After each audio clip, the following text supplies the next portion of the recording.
this video, I'm going to show you how often you need to work out in order to get results. Because this is something that I see in the comments of a lot of my videos, are people asking, what kind of workouts should I do? Should I do this? Should I do that? How often should I work out? We're going to cover all that in this video, including some unusual and even forgotten ways to approach exercise to get the most out of your efforts. I'm going to blow your mind in this video. These are the exact same tips that I give to all my students, and they've all gone to see some amazing results. So you know it works. Before we get started, give this video a like, subscribe to my channel, and hit the bell to get notified every time I post a new video every week. Okay, let's talk about the optimal training frequency to maximize your progress and use every minute of your time efficiently and wisely. Because I'm all about getting the best bang for your buck. So here we go. First, let's talk about the minimum amount of exercise that you need to do for weight loss. Let's talk about the minimum effective dose. And to be fully transparent, the minimum amount is technically 0. And I've seen this firsthand with some of my students. Here's one of them. She lost 25 pounds of fat and dropped 6 dress sizes in 6 months without exercise because she was dealing with some injuries. So she focused on her diet instead. But now that she's fully healthy, she's now on a regular workout routine. All you need to do, assuming that you're in good health, is to just focus on your diet if you want to lose weight. If you're metabolically healthy and you go on a calorie deficit, you will lose weight. And this is kind of an extreme example, but think about people that are in hospital beds and they're just getting IV drips and they're not eating. They lose weight, right? Now, this does not mean that I am not recommending exercise. Far from it. I have said this many times in my other videos, but if the benefits of exercise could be put in a pill, it would be the biggest blockbuster medication of all time, and you can get it for free. So this video isn't about me showing the benefits of exercise because there's too many of them. My point here is it's not optimal for your health and longevity if you don't exercise, because we evolved as human beings to move. And lack of daily movement compromises fat burning, it promotes insulin resistance and sugar cravings. So what is the minimum amount of exercise to support weight loss and health? I'm gonna give you a multifaceted approach when it comes to this, because I've been learning a lot recently on biohacking and longevity, and I now plan to be a super centenarian, meaning I wanna live over 100 years old with all my bells and whistles still fully functional and intact. And if that's also something that you're remotely interested in, then listen up. Based on my personal experience, and this also comes from years of being a national level athlete and also from coaching thousands of people over the years, the minimum effective dose of exercise is to get 10,000 steps every day and 2 sessions of resistance training every week. Let's talk about the first one. Why 10,000 steps? Getting 10,000 steps every day is a big enough goal that it forces you to move your body throughout the day. Because again, nothing turns off your fat burning genes faster than prolonged periods of inactivity, aka being sedentary. And those 10,000 steps also includes general movement throughout your house during the day, which is called NEAT. It stands for non-exercise activity thermogenesis. And the remaining balance translates to about 60 minutes of walking or some form of low-level cardio activity outside your house. Like, I personally go for 4 walks minimum every day, and I look forward to every single one of them because they're so relaxing, they're so therapeutic, I can just be with myself, and I always come back in a better headspace. And that's key, by the way, is you want to spread out your 10,000 steps throughout the day, because that gets rid of those prolonged periods of inactivity. Now, why is 10,000 steps a day such a magical number? Well, the average North American gets about 4,700 steps every day. That person also sleeps for 8 hours, is glued to a screen for 11 hours, usually sitting down, and only really moves around for 3 hours. That is the definition of a sedentary lifestyle. The average North American adult is also overweight. Like 3 out of 4 American adults are either in the overweight or obese category, and with that comes a boatload of health problems. So we want to be above the average North American when it comes to getting in our daily movement. Hence the 10,000 steps a day goal. And you can get a Fitbit, or most smartphones these days can also be used as a pedometer to track your steps. If you don't have either, just try to accumulate 60 minutes of walking or low intensity cardio every day. But then I'll always hear someone say, I don't have time, I have kids, my family comes first. No, that is the wrong way of looking at this. You come first, because if you don't prioritize your health and you get sick, who's gonna take care of you? Who's gonna take care of your family then? And this is such a great way of leading by example, by the way, for your kids and your family by taking care of yourself. That is called self-love. And I also have a separate video that dives in deeper on the science behind getting 10,000 steps every day, so make sure you check that out. But let me just give you a couple stats, because I'm a numbers guy and numbers don't lie. Walking every day has been shown to reduce your risk of getting dementia by 40%. Walking after a meal has also been shown to reduce the blood glucose response by 50%. And the faster you can regulate your blood glucose levels, the faster you can tap into your fat burning mechanism. Also, being able to walk a mile without stopping is a huge indicator of lifespan. Like, if you have to take multiple breaks from walking a mile because you're huffing and puffing, you have a very high risk of dying within the next 5 years. You've got your work cut out for you. The good thing is, it's not too late. All these stats, by the way, are from the book Keto for Life by Mark Sisson. Our Paleolithic ancestors also regularly walked 5 miles every day, and they were all naturally lean and strong, and they didn't suffer from modern Western diseases like cardiovascular disease, diabetes, obesity, and cancer. One quick note, if you're active in other ways, like if you bike to work, you bike to the grocery store, or you're on your feet all day, you can count that movement towards your daily goal of 60 minutes of activity every day. Just move, baby, and it's free. Next, let's talk about resistance training. This is a big one. For me, this is non-negotiable. Like, if you have any reservations about doing this, you can stop watching this video now. It's not gonna hurt my feelings. I'm not your guy. You need to seek divine intervention instead. Listen, one of the best things that you can do if you wanna be a healthy and happy human being is to be as physically strong as humanly possible. The best way to do that is through resistance training, ideally with weights. If you don't have access to weights, that's fine. You can get plenty of work done using your body as your form of resistance. Now, why resistance training? Why not running? Well, because resistance training sends a signal to your body through growth hormones and testosterone to not only maintain, but also build muscle. And this isn't a knock on running, by the way. Like, running once or twice a week is great when it comes to improving your cardiovascular health, because it makes your heart stronger and it can pump more blood throughout your body. Or maybe you want to train for a marathon, but that's more on the specialty side of things. I want to talk about the general population here who just wants to maintain and build muscle, have that tight and toned look, fit better into their clothes, and just be a healthy and happy human being.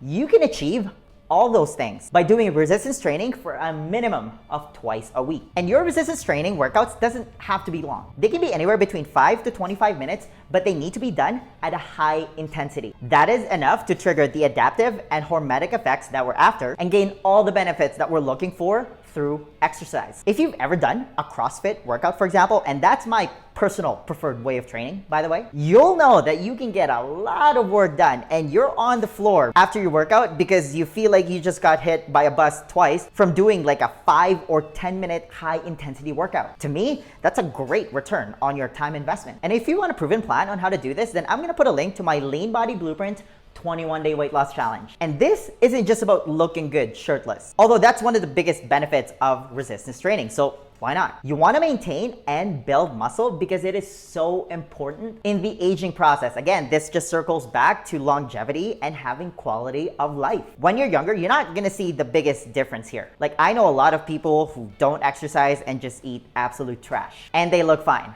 but you can't do that forever.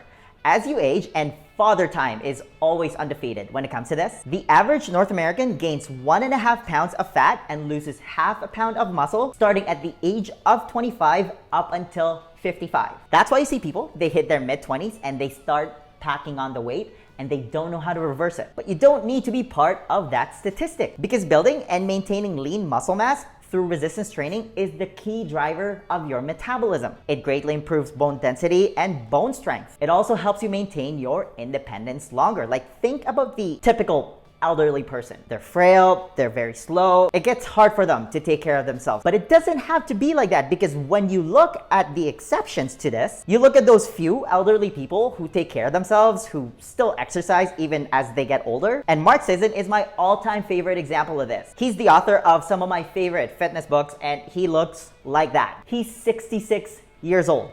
If I look anything close to that, when I get to that age, I like my chances of being a super centenarian. Okay, I'm gonna add a bonus recommendation here because it's kind of become a forgotten thing for most adults. And that is the concept of play. Think about it. Some of our best and happiest memories as a kid growing up was when we were playing. But at some point, as we got older, and this usually stops after we finish school, we stop playing and we go through most of our lives not playing again. Unless you have kids and you're a good parent and you play with them, which again circles back to my main point. Aren't you just happier when you're playing with your kid? It brings out the inner kid in you, whether it's just by playing catch or chasing your kid around. Same thing if you have a dog and you spend time playing with it. You're just happier. And diving more into this topic goes beyond the scope of this video. But I think we all know someone in their 40s, 50s, and even 60s like Mark Sisson. They look amazing. They look nothing like their age. And if you ask any of those people, on top of eating a healthy diet, obviously, they'll usually tell you that they exercise and they also participate in some type of play. So those are my 3 recommendations as the minimum effective dose for exercise. Obviously, there are exceptions, like if you're dealing with an injury or you're sick, then your main goal should be getting back to a state of optimal health where you're able to exercise again. So it doesn't apply to everyone. By the way, another reason why I recommend doing resistance training at least twice a week is if you don't exercise and you just go on a calorie deficit, that weight loss is not gonna be body fat loss. I hate to break it to you. Instead, you're looking at a total reduction in body weight, which includes your precious muscles. You don't want that. Again, let's circle back to those people that are bedridden in hospitals. They lose weight because they're on a calorie deficit of just IV, but their muscles unfortunately also atrophy because they're not getting any exercise. Do you see what I mean here? Guys, if you're enjoying this video so far, make sure you smash that like button and subscribe to my channel if you're new. It really helps support my channel. Just remember this concept. Diet is for fat loss, while exercise is all about daily movement with the emphasis of building muscle through resistance training. And the minimum effective dose is 5 to 25 minutes of high intensity workouts twice a week, while getting at least 10,000 steps every day, which translates to roughly about 60 minutes of low intensity cardio like walking outside. By the way, it's not the end of the world if you only get 8 or 9,000 steps every day. Obviously, the closer you get to it, the better, but there are levels to this. Like if you only get 9,000 steps, for example, that's okay. That's still twice as much as what the average North American gets. So now that we've established the minimum effective dose of exercise for weight loss, let's talk about the ceiling. Let's talk about the maximum. The maximum amount of training where your progress is actually gonna start to taper off and you're not getting a good ROI anymore and it could actually start working against you. This is called overtraining and it comes in many different ways and forms. Unfortunately, the limit is different for everyone, but I'm gonna do my best to give you some guidelines and hopefully you can identify with one of them. But the lowest hanging fruit here is if you're someone who does what I like to call chronic cardio patterns where you're on the elliptical, the Stairmaster, or the treadmill, or you go for a daily run or jog every day. You're doing those types of cardio workouts that are a little bit too hard, a little bit too frequently with insufficient rest. And this, by the way, also includes group fitness classes like spin and CrossFit, especially if you do it every day and it feels like a near-death experience every time. You're always exceeding your maximum aerobic heart rate when you do these types of workouts. Again, I break down the science behind this in this video, so make sure you check it out. Long story short, these are the types of people who are on their chosen cardio machine every day. They have the right intention, but the wrong execution. They're sweating their hearts out. They're on the machine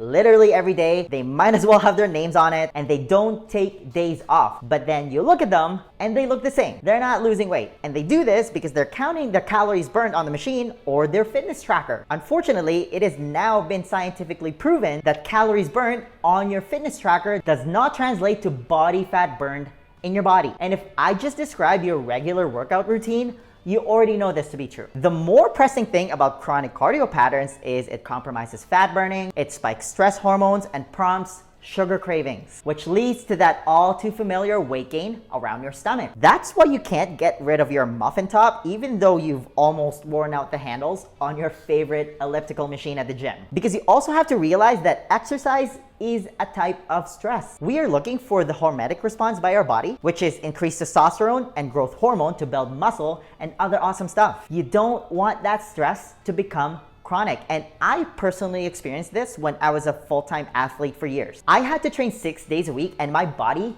felt broken the entire time. So I wouldn't even recommend training 6 days a week. It's too much. These days, I only train 4 to 5 days every week. I'm happy and I'm healthy. So that seems to be the sweet spot for me and all my students. So the happy medium is 4 to 5 days of resistance training every week. That's my recommendation. For example, you can go 2 days on, 1 day off. That kind of works out to be 4 to 5 days of resistance training every week. If you do that, if you go on the higher side of things, then that's when you can get into a great base level of fitness and drastically improve your quality of life. Now let's quickly talk about recovery because it's just as important. If you're extra sore, but you're supposed to work out, take the day off. Listen to your body. Take a nap instead. You're not trying to qualify for the Olympics here. Because at the end of the day, even if you take that day off, you're still hitting the minimum of twice a week. It's also important to note that the amount of training that your body can handle will change over time, depending on your situation. Like if you're at a good place in your life, you're stress-free, you're getting 8 hours of sleep, your diet is on point, you're gonna be able to handle a lot more training. You're gonna be in that 4 to 5 days a week bracket and reap all of its amazing benefits. But if you're going through a breakup or a divorce, you're stressed out of your mind at work, maybe you're going through financial problems, and you're not sleeping well, then you might fall more into the minimum effective dose of just twice a week. Which brings me to the last piece of the puzzle to put this all together. If you do this, or even remotely close to it, you're winning. You're gonna get maximum results and maximum happiness. Are you ready? I want you to be inconsistent with your workouts. What I mean by that is our Paleolithic ancestors did not wake up at 5 a.m. every day to go to their 6 a.m. spin class. No, like I said, they regularly walked 5 miles every day. They also climbed trees, they hiked mountains, they carried heavy rocks, they swam, they sprinted when they were hunting or when they were being hunted. They played. Your goal is to model your exercise and activity patterns to that. What does that look like in real life? Maybe one day, go for a run. The next day, lift heavy weights. The day after that, go for a bike ride. Then do a HIIT workout the next day. Then do an active recovery day like yoga. And then go for a hike the day after. Then go for a swim next week. All while getting as close to 10,000 steps every day. If you can do that or something close to that, you're winning. And most of the things I just mentioned are free. And don't forget to play. Play with your kid. Play with your dog. Play with your neighbor's dog. Maybe join a co-ed sports team like Ultimate Frisbee. Why? Because it keeps you young. Do you know what I mean? Like your workouts does not have to be confined within the 4 walls of your gym. It's better if you're inconsistent with your workouts. To me, that sounds way more fun. At the end of the day, just remember that exercise is all about daily movement and activities, not counting calories burned on your fitness tracker. How good was that? The next question then becomes, how are you actually supposed to eat if you want to lose weight? Because here's the thing, 80% of your body composition is determined by your diet. You can't just freestyle this part. Do you have a proven plan that you can follow? To help you with that, I want to give you a free copy of my Lean Body Blueprint. This is how I melted all the fat around my stomach without depriving myself of my favorite foods or wasting hours at the gym. It's a simple 4-step process specifically designed for busy professionals, and it's the exact same blueprint that I teach to all my private coaching clients, and they've all gone to see some amazing results. If you want to be the next success story, then download your free copy of the Lean Body Blueprint right now. There's going to be a link somewhere at the top here or in the description box. Just click on it, type in your email, and I'll send it to you right away. All right, that's all I've got. Give this video a thumbs up if you enjoyed it and share it with your friends. Please subscribe to my channel if you haven't already. I post a new video every week. And hey, leave a comment below if you have any questions about this video. Thanks for watching, and I'll see you in the next video. First, a high five.